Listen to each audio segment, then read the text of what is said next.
Garlic, you get the wallet. Welcome to Season 5 of How Would Lubitsch Do It, a podcast in which we discuss the works of director Ernst Lubitsch, one film at a time. It's 1940, and Adrian Martin joins us for our final episode on The Shop Around the Corner. Come visit ernstcast.com if you'd like show notes, resources as to where you might find the films we'll be discussing, a link to our Discord, or just to say hi. Hello, everyone. We're here with Adrian Martin today. Thank you so much for joining us, Adrian. Oh, it's a pleasure. It's a privilege to be on such a great podcast series. Oh, wonderful. That means a lot to hear. We're here on our third episode with some major time gap between the last time I recorded about Shop Around the Corner, which was about a year ago. We record this show in a very nonlinear fashion. So if I sound suddenly old and grizzled, that's why. So Shop Around the Corner, reading your writing on your terrific website, it's clearly a favorite of yours, although you've recently said that Angel is actually your favorite Lubitsch film. But about Shop, what about this film strikes you as a particularly singular film in Lubitsch's canon? Is there anything specific about its structure, the way it deals with character, time, and the typical Lubitsch things we love that really speaks to you personally? I was rewatching the film again over the last few days in preparation for our talk. And, one of the things that's special about this film in Lubitsch's career, and some commentators have picked up on this, that we're a long way away here from the aristocracy kinds of stories. And we're even far away from something like Trouble in Paradise, where there are, very wealthy people and then there are thieves who slip into the world of the sophisticated rich. We're a long way away from the sophisticated rich in Shop Around the Corner. And I'm not sure whether Lubitsch really felt like he really wanted to go into the lives of ordinary people, but it was clear that for all kinds of changes in the world and changes in Hollywood, he kind of felt he needed to sort of touch base with ordinary people and sort of ordinary dreams and ordinary disappointments in life. And of course, he had this play on hand, the play by Miklos Laszlo, and he thought, okay, I've got to bite the bullet now. This is going to be my film about ordinary people. And, if there's one moment in the film that totally crystallizes that for me, it's that fantastic moment when Margaret Sullivan is talking and she says, it's when she's confessing that when she first met the James Stewart character, she had affectionate romantic feelings, which she then had to suppress. Oh, in those first few weeks, there were moments in the stockroom when you could have swept me off my feet. She said she was influenced by reading a novel, at the time, a French novel about a great actress from the Comédie Française. And she's telling this whole sort of backstory of her feelings and so on. And then she says, but then I realized that I am not an actress from the Comédie Française. I was with Maracek and Company. Yeah, that must have been a real thing for Lubitsch to sort of commit himself to a speech like that, to filming it, to really going with it and going with the ordinary problems of ordinary people. So that's one of the things I think makes this film quite special in his career. I had a similar thought, actually, except the line that stood out for me was during the kind of big central diner scene where Kralik and Clara have their wonderful little sparring match. And it's the only time, I think, in the Lubitsch canon where a character, a central protagonist, brags about having never seen a tailor, which, it's Kralik establishing his bona fides as someone who is down to earth, but it's also revealing his own, if we were to use the logic of Gaston Monesquieu, his own lack of sophistication, right? He is truly someone who is below that station in society, at least in terms of even his own ambitions. This is kind of a little tangent, but I was recently rewatching The Fabulous Baker Boys, and what stuck out to me about that film that kind of recalled Shop Around the Corner and this kind of concept to me was, I was thinking, how often is it that you see a romantic comedy, especially starring very good-looking people, where the ceiling for their ambitions, for what they can accomplish in life is so relatively low, right? Because Jeff Bridges' character, one of the Baker brothers, his dream is just playing at still seedy jazz bars, but ones with a slightly higher, artistic ambition. And that's it. That's his great victory at the end of the film. And couldn't help but think about how in this film, film, I mean, all the characters, there's no sense that they're going to improve their station aside from, Kralik becoming manager of Modern Chicken Company instead of just a salesman. So that is truly unique in the Lubitsch canon. And, I think what goes along with that is that it's a theme that some critics and commentators, for instance, George Tolles, what he sees in the film is this emphasis on loneliness, that, there are these very key moments in the film where characters are sort of framed. There's like a portrait of their loneliness, of them alone in a frame or in the back of a frame. And there's like a ledger of sort of ordinary sadness in the film, which is quite amazing because, of course, there are always dramatic moments and there are moments of incredible shifts in tone from sort of comedy to something that's not comedy in Lubitsch and then back again. He's the great master at that. But, sometimes they're more tied to a very specific situation, like in Clooney Brown, or, they have very particular contexts and meanings. But in this film, The Shop Around the Corner, it does seem to be more like an almost poetic realist view to sort of refer to the genre of poetic realism in cinema, French films of the 30s, 40s, that kind of thing. And it's the film that's most sort of permeated by a certain kind of melancholia, I think, in Lubitsch. It's really there in a lot of the film. But you have to, as a Lubitsch fan, as a Lubitsch watcher, you see that and you feel that more and more the more that you watch the film, and you become very attuned to the smallest kind of shifts. This is another thing I think is special about The Shop Around the Corner, that, it's often said by people, including George Tolles and Joseph McBride, that as Lubitsch got into the 40s, his filmmaking style became sort of less ostentatious, less showy, that he embraced a more invisible classical Hollywood style. And I've always kind of rejected that idea that he became, in a way, less formal, less formalistic in his later films. Because, to be or not to be, what greater monument to sort of film form can you find? But I think it's true that we don't get the extraordinary kind of montage effects and some of the real games with superimpositions and dissolves and things that he was doing in the 30s. Those disappear from The Shop Around the Corner. But what then happens is just an incredible intensification of the simplest techniques, like a cut. If we're watching a scene and we're looking at the mid shots, we're looking at the characters from a certain distance. And then the moment that it comes in closer, it cuts to a close-up, is stunning. And all of that was obviously completely in Lubitsch's head. That's, I think, another mark of his genius, is that he must have arrived on the set every day with a very, very clear idea, like 100% clear idea about what shots he wanted and what shots he needed and what order they would film them in and all the rest of it. And finally, how it would all cut together. The shooting and the editing must have been very much a integrated thing in his mind. So I think, this force, for instance, in Shop Around the Corner, there's the incredible scene where Kralik goes into Matichek's office and he's all happy, he thinks he's about to get a raise. And there's this fantastic camera movement that sort of tracks him as he walks forward across the shop into the office. It's a camera movement like you almost never see in Lubitsch. And it's there on its own and it's perfectly motivated by the movement of the actor. And you can call that invisible if you like, but it's so expressive, and the more you get into the film, the more visible it is. And then once he's in the room, we settle into the shot, reverse shot, the two shot, but then there's the incredible moment where Matichek says, yes, I think you would be happier somewhere else. And it cuts to James Stewart and he's silent. And it's this incredible moment of his stunned silence, which seems to go for an eternity within the rhythm of those shots. Just holding that silent shot longer is so powerful. And there are moments like that in Clooney Brown too, where the incredible moment of Jennifer Jones kind of completely sort of stunned and hurt and unable to speak. And the camera just lingers on her and the cut is resisted. The end of the scene is resisted so that we can really take that in.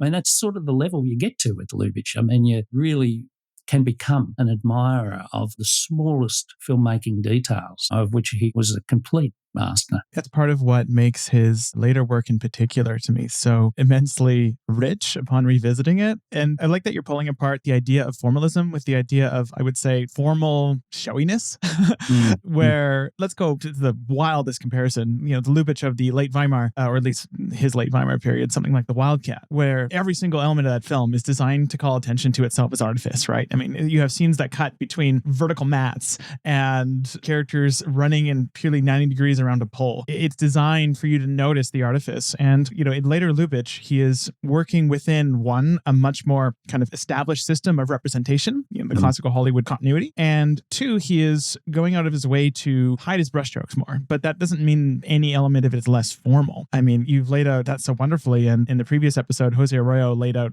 his kind of breakdown of the film's final scene. But on my rewatch last night, I think, again, it's an obvious scene, but I kind of went back and rewatched a couple of times that cafe scene I mentioned. And I was struck by how carefully, in this case, Lubitsch organizes even something down to the camera's point of view in a way that subtly shifts our understanding of the scene. I mean, we start with that wonderful long take outside of the cafe with Felix Broussard, Jimmy Stewart looking in, and we never see Clara, right? We're never even given her view through our eyes. We are given their descriptions of her. And then carefully, what Lubitsch does is he moves the camera inside the diner and gives us actually a moment alone with Clara. And so he's emphasizing that we're not seeing the scene through Jimmy Stewart's eyes. Imagine if the camera had just followed him in, right? This is now Kralich's movie, but it's not. If anything, it is Clara's scene because we're establishing, this inner space as hers. She was there first. We are introduced to her first in that space. And Jimmy Stewart kind of ends up waltzing into this wide shot like an interloper. He doesn't sit in the chair that, unbeknownst to her, is meant for him. He kind of winds his way around it, right? And you have this great kind of inversion of, in any romantic comedy, what do you do when you want to establish that two people are getting closer? You cut closer and closer together. You go wide, medium, close up, and, the inches from each other's face by the end. This film does that, actually, during this scene. But then when someone says something that's very hurtful, You little insignificant clerk. we cut out to a wide. Jimmy Stewart almost wipes frame, but the camera pans with him.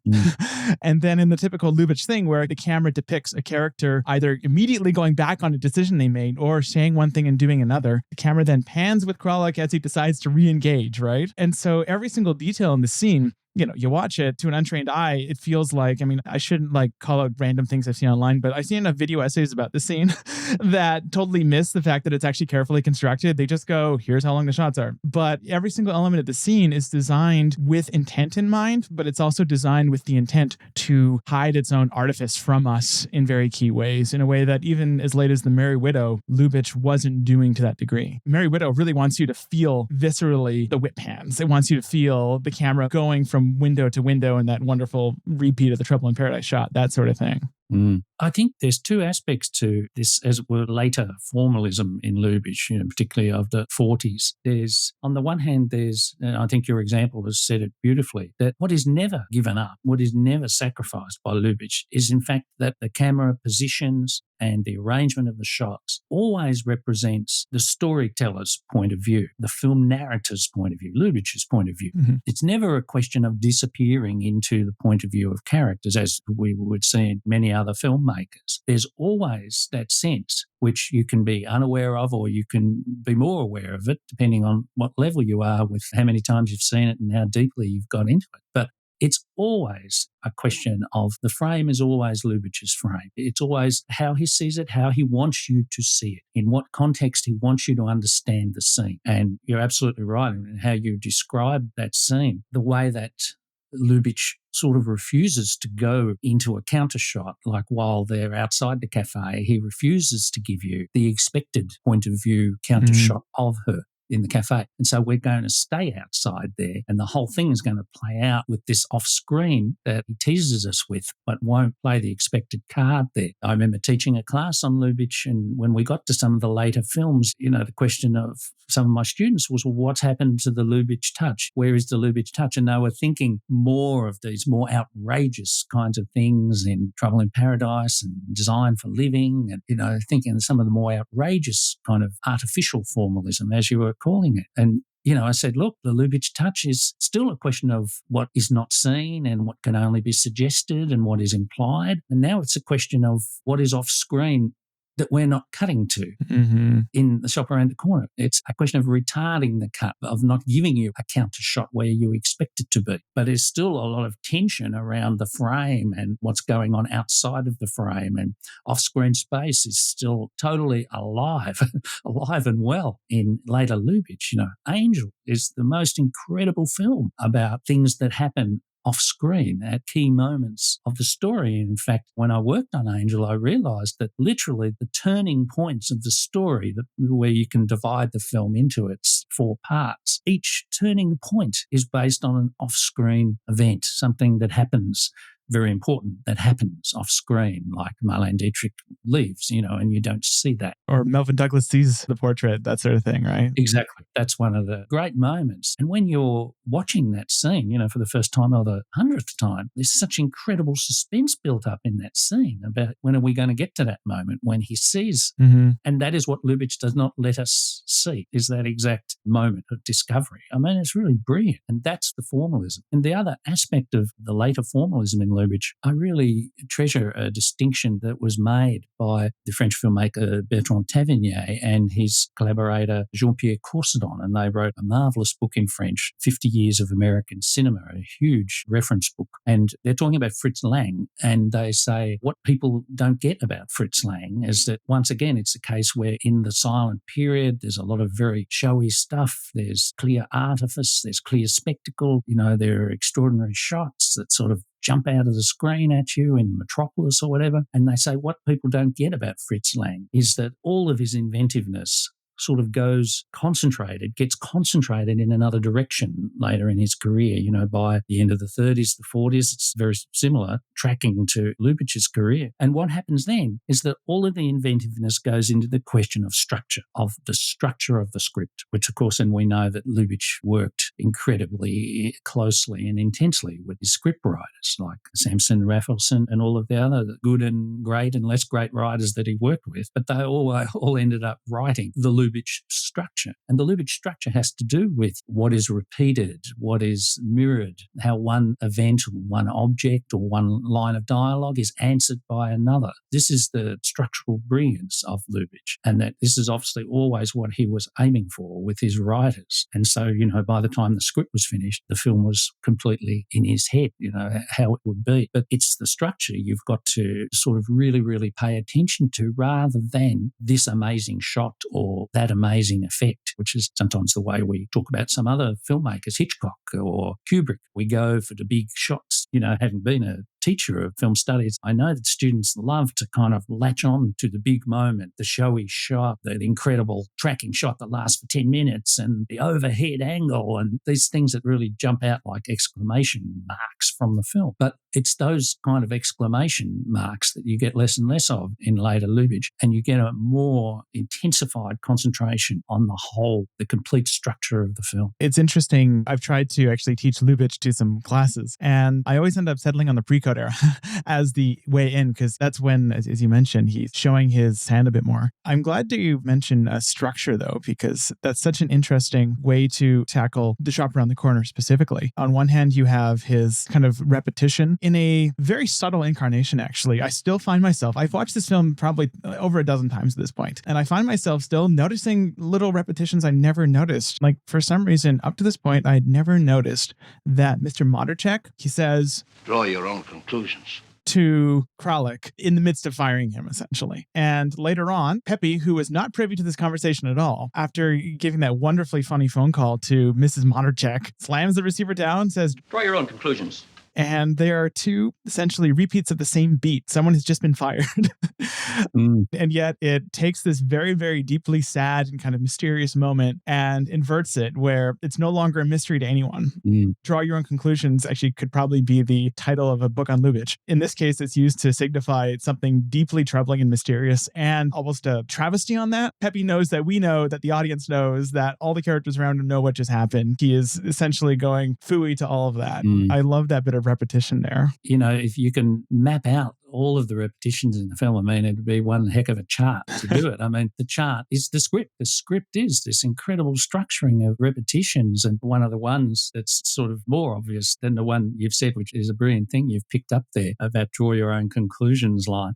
But, we've got the whole play on the cigarette box that plays the Dark Eyes theme. It's a typical thing in Lubitsch that an object will go through a whole series of different sort of uses or significations, we could say, to use the sort of film theory talk. And I mean, it's quite amazing. And there's a famous thing that Blake Edwards, another great director, who definitely learned a few tricks from Lubitsch film. And, Blake Edwards will talk about the greatest lesson he received in comedy making was from Leo McCarey, who at one point said, you do a gag, you develop the gag, you build to the gag, you have the gag, and then you've got to revive the gag, but with another twist. And that's what the process that McCarey called topping the topper. You take what seems to be a completely finished gag and you do it again with an even better twist that once again totally changes the meaning and the mood of it. Now, that is basically the structure of a Lubitsch film, is that things like the cigarette box travel through the movie and they keep appearing, and their constant reiteration is already funny. It's like you can never get rid of the damn cigarette box, and of course, literally they can't sell the thing, Matichik starts off, he doesn't really want to buy it, and then he buys it, and then nobody's buying it. It's stacked up in the front of the shop and so on. In that case, after it goes through all the different moves, one of the topping the topper is when finally Vardash is expelled from the film and Kralik literally sort of pushes him into the pile of the boxes, which 20 of them hit the ground and start playing the song. And all of the other characters are trying desperately to pick up and clean up, and shut the boxes so that the music stops in one box after another. I mean, it's such a brilliant gag, and it's a brilliant topping the topper. And as you were pointing out, when a repetition happens in Lubitsch, it often is a shift to another register. It's more dramatic or it's more comic. Sometimes I feel there's like a very much of a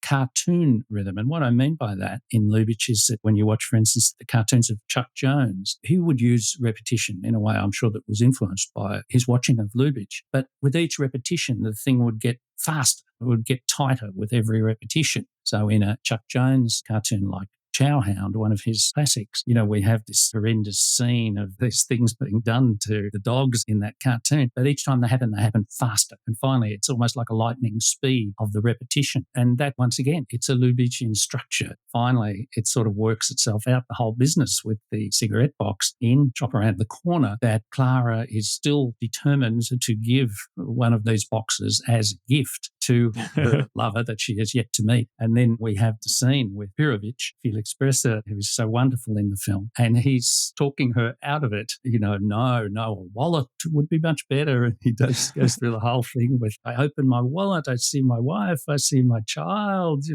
what more do I need? I don't need it. And then the cap off to that is when he quickly opens the door to Kralik and says, you're getting the wallet.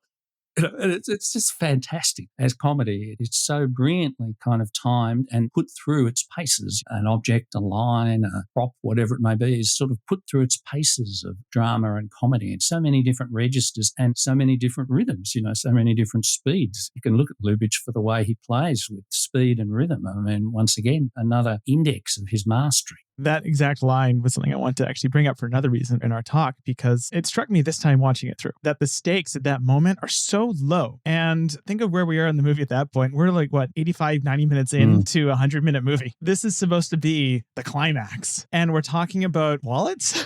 This is something I touched upon in the previous two recordings, but this viewing really kind of helped me see it from another viewpoint, which is that we're always taught about rising action. That's the thing you're taught in Screenwriting 101 class, which I took. And in this film, the action peaks about halfway through, right? And the stakes get progressively lower. The tension truly gets lower and lower, and it gets replaced with this more sense of anticipation. You're basically low-key excited for these two to get together, but you're not really, when you're talking about wallets and whether he'll get the wallet, even that line, encoded in that line, in Kralik, you'll get the wallet, is an assumption on Pirovich's part. And Pirovich is always right, that they're going to get together, and at this point, it's just all a matter of the details and how you do it.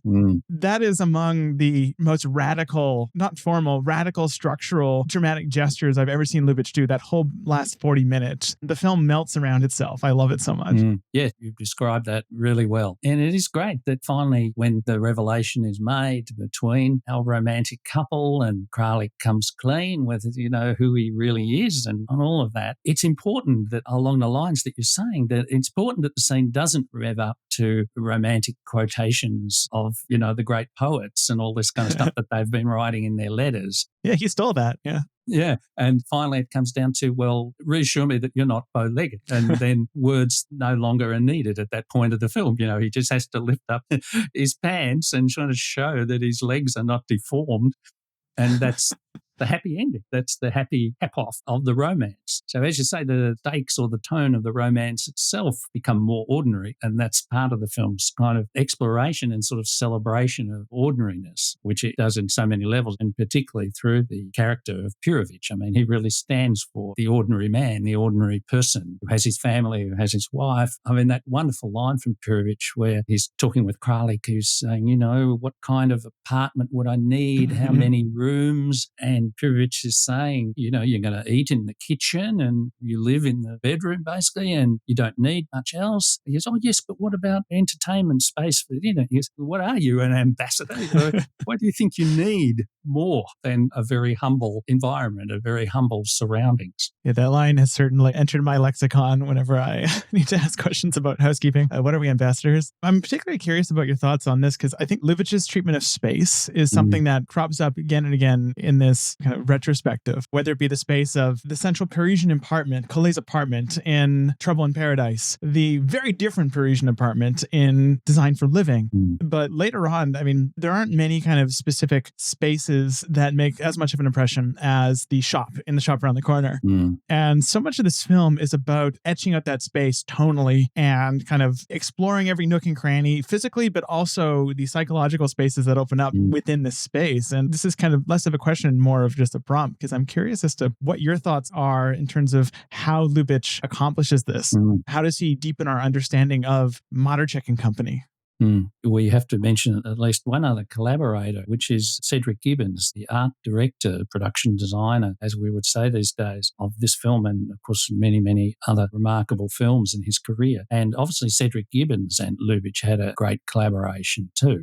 They obviously really saw eye to eye about how to build a space and how to use a space and how to build it for sort of maximum cinematic effect and dramatic effect and comedic effect, because it's great and it relates to what we're saying generally about this sort of later formalism of Lubitsch is that, of course, it's not an ostentatious set. It's not the kind of set where, after it, you sit there doing doodle drawings of it because it's so magnificent or anything like that, It has very few features as such. It's quite bland as a space, as a set. But, of course, there's a lot to explore in it. And as always in Lubitsch, the role of doors, of, entering a room, going in a door, shutting a door, there's so much of that in Shop Around the Corner, and the differentiation of the different spaces. So we have the locker room, which almost looks like it could be also a bathroom, since there are like towels and stuff in it. And that's a very particular space that has sort of a slightly more intimate thing about it. And there's the moment where Kralik opens his locker and there's the carnation there and it's kind of humiliation in his eyes to see it. And then, of course, we have the boss's office, Materchek's office, a sort of a room where certain authority is invested in that room. And then we have, of course, all of the incredible games, and some of them are power games of a certain kind that all happen in the main area of the shop, the public area of the shop, which apart from the Christmas Eve, you almost never see customers much in the shop. It's definitely only full of customers the once in the film.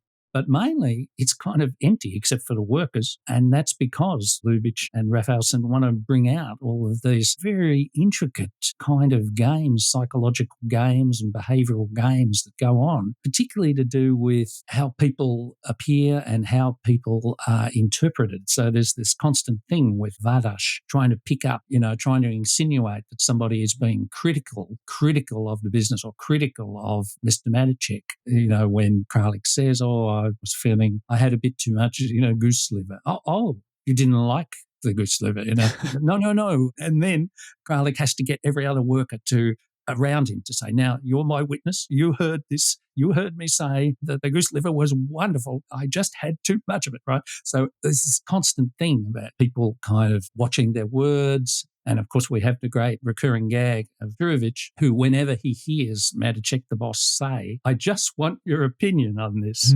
And Purovich knows, as you say, he knows everything. Purovich knows this is the beginning of a disaster.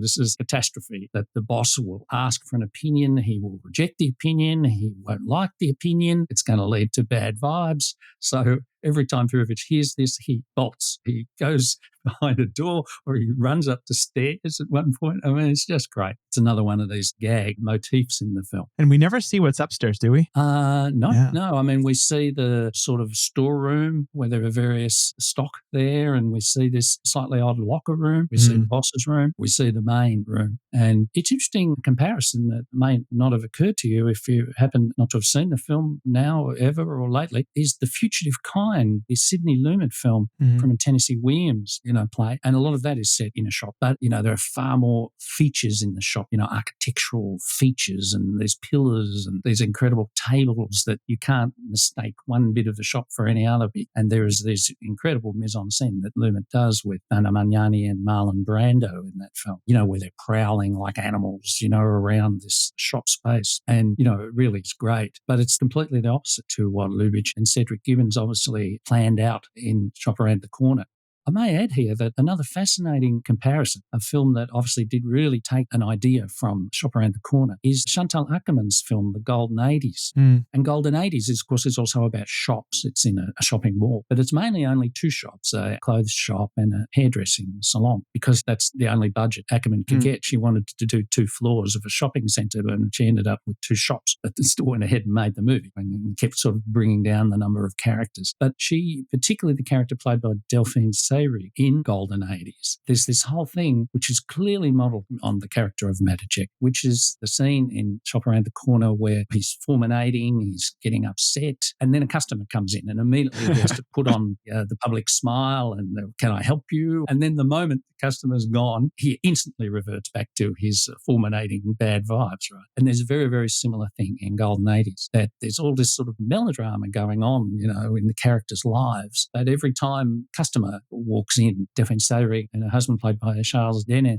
immediately turn on this kind of plastic smile, which Akerman said is based on seeing her own mother in a shop like that, and have to do these like lightning fast transitions from personal agony to sort of public face. And so that's another one of the things that Lubitsch is playing on. And by the way, Akerman was a total Lubitsch fan. I knew Chantal a little bit, and she was totally in love with Hollywood romantic comedies, particularly of the classic period, and, particularly Lubitsch. And she went on to make another film of romantic comedy, which is A Couch in New York. And she had learned a lot about romantic comedy from some of her friends who were film critics and film scholars from Belgium, and, who took her to all of the romantic comedies. And she sort of discovered this sort of later in life, sort of in the 1980s. She discovered this world of Lubitchian comedy. It's very telling that the filmmakers that you're bringing up as specifically influenced by Lubitsch are not ones often included in this conversation, right? I mean, there's 3 or 4 filmmakers who are constantly spoken of as like, referencing Lubitsch, the Bogdanoviches and the Wilders, et cetera, of the world. But Akerman is not often included in that company, wrongfully, of course. And, this gets at a wider question for me of, this is something that you said in a certain book review, that you've made this declaration a few times, that the only 2 directors that one needs to understand in order to understand film are Ernst Lubitsch and Fritz Lang. Those are 2, maybe not the first 2 that come to mind for most people, present company excluded, but this gets at the wider question of Lubitsch's influence on film history. And this is not a question I would usually ask most guests, but you're one of the unlucky ones who I think is qualified to answer this. The elements of Lubitsch's cinema that have made an impact on history, whether it be formal, dramatic, to put it really crudely, how do we develop our Lubitsch radar to understand where maybe his influence might permeate in, for example, the works of Chantal Akerman, but many others that we might not kind of see on first glance? Well, it's a great question, and a big one too. I think a lot of it has to do with all of these issues we've been talking about of formalism and of formal structure, of the way structure sort of creates form in a film, the entire structure of everything, and then sort of how that structure goes from, the broadest sort of the largest scale levels, that is to say the moves and the parts of the plot of the narrative, and then right down to each cut, each camera position, the carving out of a space, of a set, of a place, the shifting, the changing of moods, of tones. This is really, really central thing that anyone, any filmmaker can learn from Lubitsch, or try to learn from Lubitsch, and to sort of give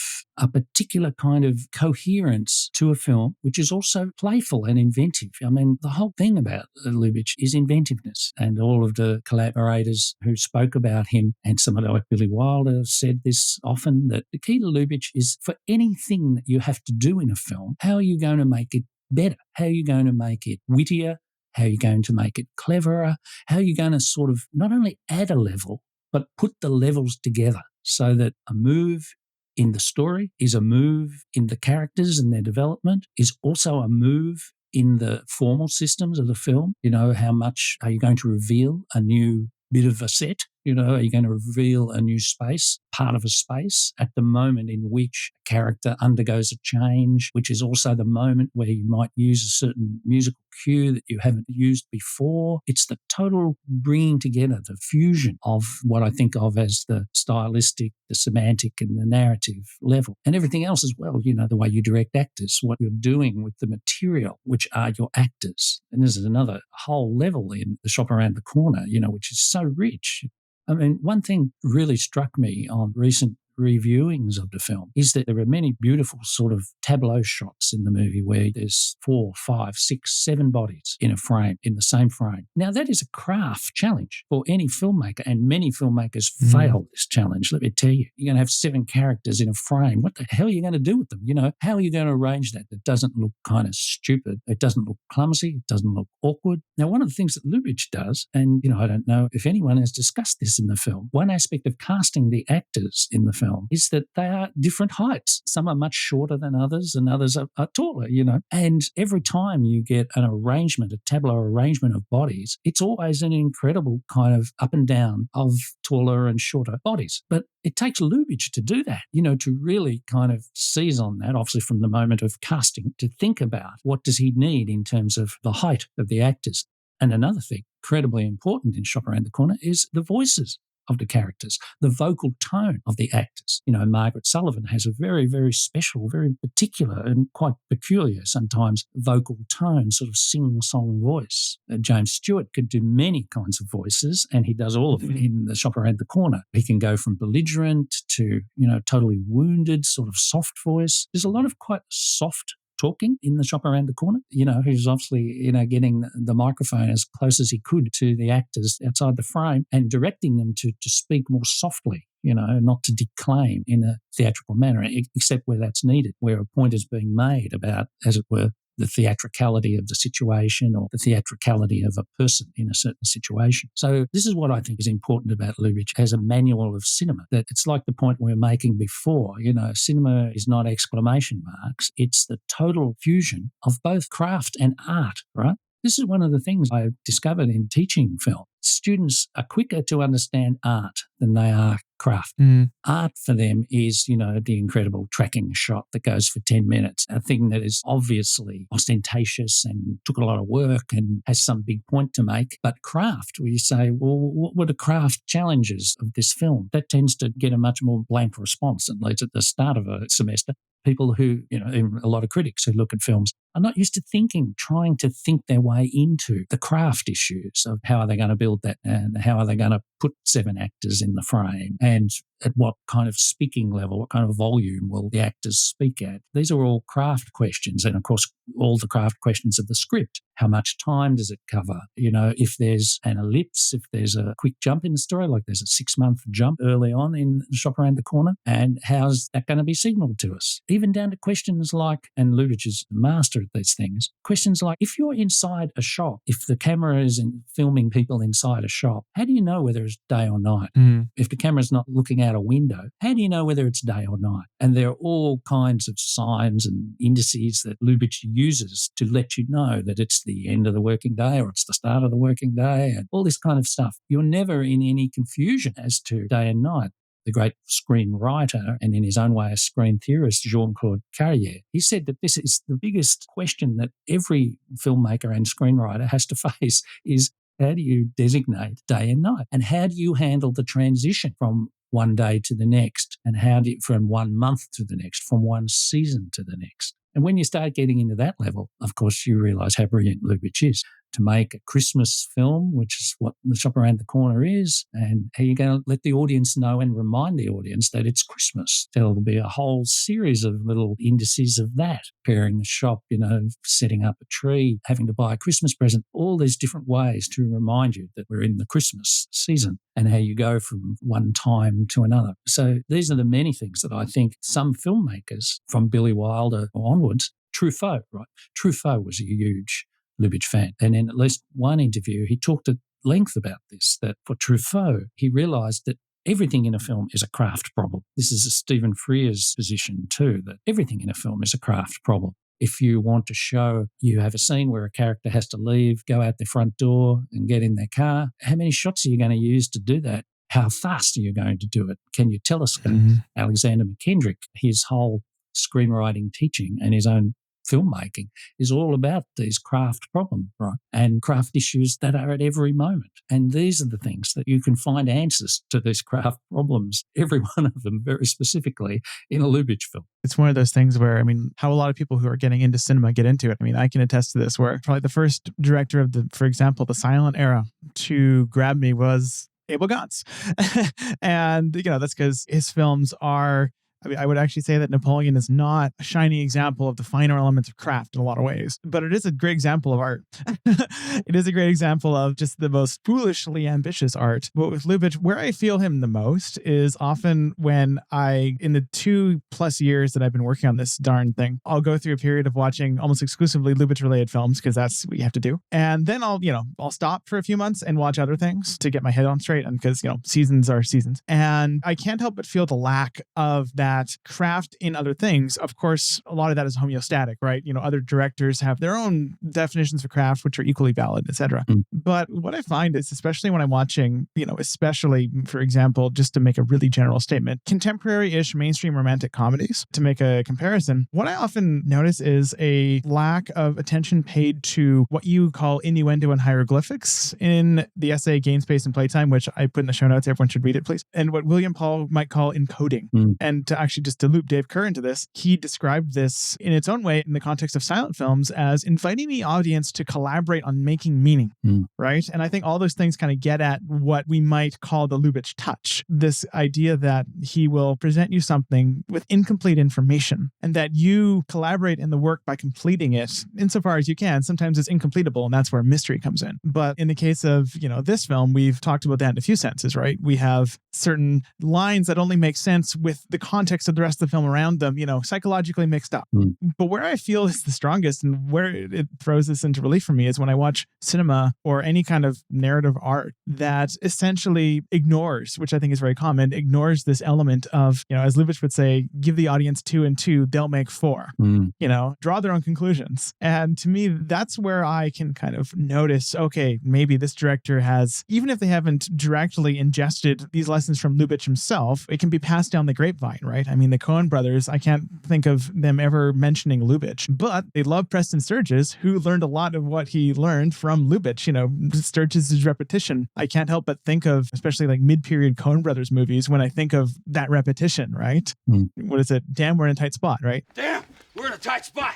And so simultaneously, I see a lot of the modern directors that I love, a lot of them engage in this encoding in a really thoughtful way. Few of them are directly influenced by Lubitsch, but equally, I find myself frustrated when I see a film that is, I don't want to say all text, no subtext, because I don't think that gets at it, but just all there on the surface. Nothing is encoded for us, the audience, to participate in. And I find that if I had to say like, oh, I wish filmmakers would, return to Lubitsch, that is a key way in which I wish they would maybe at least like open their eyes a little to that.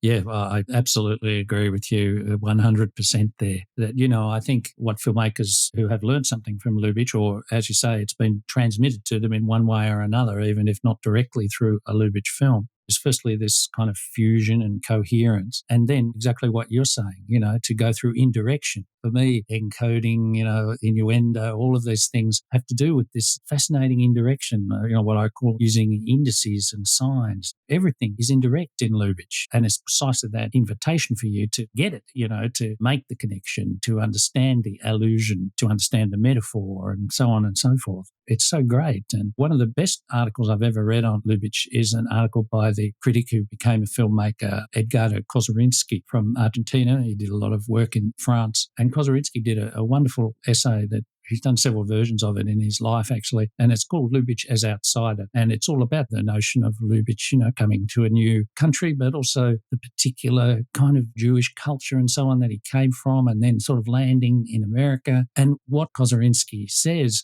which is wonderful for Shop Around the Corner, is that he says Lubitsch approached the world, the social world, as a puzzle to be decoded. And he looked at it like a shopkeeper, a shopkeeper trying to understand what a customer wants to buy. What does a customer want? What does the spectator want? Or what might they want? What can they be seduced into wanting? And it's fantastic in Kozerinski's essay, Lubitsch's Outsider, where he talks about scenes, for instance, in Angel, where there's the food left over on the plate and, the analysis of the servants in the kitchen, or they didn't eat this, that means this, And it's so great. Everything is a sign of something else. It gives you access if you can decode it, if you know the rules of the game, if you know the particular social code. But this, of course, extends to almost everything in Lubitsch. Every aspect of life is a sort of coded game, and hence those, what I refer to as power games between the various workers in Shop Around the Corner. It's always, what code are you speaking now to me? And am I picking up the code of what you're really saying? And so this becomes like the rule of everything, the rule of life, the rule of filmmaking, the rule of society in Lubitsch, is that you're placed instantly immersed in a puzzle that you need to decode. And that, of course, extends, as you're saying, to the film spectator, who Lubitsch grants the intelligence that you will want to, and you will need to, and you will hopefully finally decode the signs that are on display. I think this is you paraphrasing Kozerinski in your essay. I'm going to directly quote it. As the eternal outsider, working hard to be accepted as an insider, Lubitsch overplays his hand, delivers too well on what he intuits is expected of him as a storyteller, humorist, and entertainer. And I think that really gets at it, right? Where it's his films overachieve in terms of how densely woven they are with these meanings that only work when you cross-examine multiple parts of it. It makes the cinema so magical for me. Absolutely. I'm sure you've made a note about this on your website, but particularly recommend the George Toll's article on Shop Around the Corner, which was in Movie Journal a couple of years ago. That's really a fantastic article to read. Thank you so much, Adrian. It's a huge privilege to talk Lubitsch with you. He's my favorite director. How could he not be after 2 years of this show? And, just talking with one of the experts on one of my favorite directors is always just this immense thrill. So thank you so much. Thank you, Devin. It's been a lot of fun to talk Lubitsch. Next week, we present an episode of the Gulf Screen Guild Theater, starring Ernst Lubitsch, Claudette Colbert, and possibly Jack Benny. Head over to ernstcast.com for information as to where you might find the films we'll be discussing this season, and other resources such as show notes and our Discord server.